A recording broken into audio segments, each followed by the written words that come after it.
পদ্মা সেতুতে ওঠার আগে আসলে কিন্তু গতিসীমা নির্ধারণ করা আছে, সর্বোচ্চ গতিসীমা হচ্ছে 80। বাট আমরা আসলে কিন্তু সেই গতিসীমাটা মানতেছি কিনা জানি না।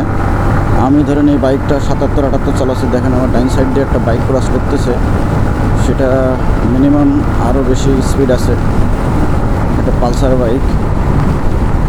যাই হোক, আসলে খুবই দুর্দান্ত অবস্থা। আর 80 লিমিট দেওয়া আছে, সেটা আসলে সেই গতিটা মানা উচিত।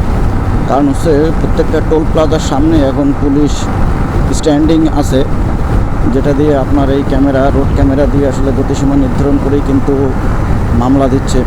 সো যারা এখন এই রোডে বর্তমান চলাচল করবেন অবশ্যই একটু সাবধানে চালাবেন। আমি জানি না, আমি তো অনেকবার 80 ক্রস করে ফেলেছি আসলে, তো সেই ক্ষেত্রে কী হয় জানি না। সামনে তো একটা টোল প্লাজা আছেই, সেটা হচ্ছে ভাঙা। দেখেন আমি 78 আমার বাইকের স্পিড, আমার সামনে যে পালসারটা আছে সেই পালসারটা নিশ্চয়ই 80 থেকে বেশি আছে।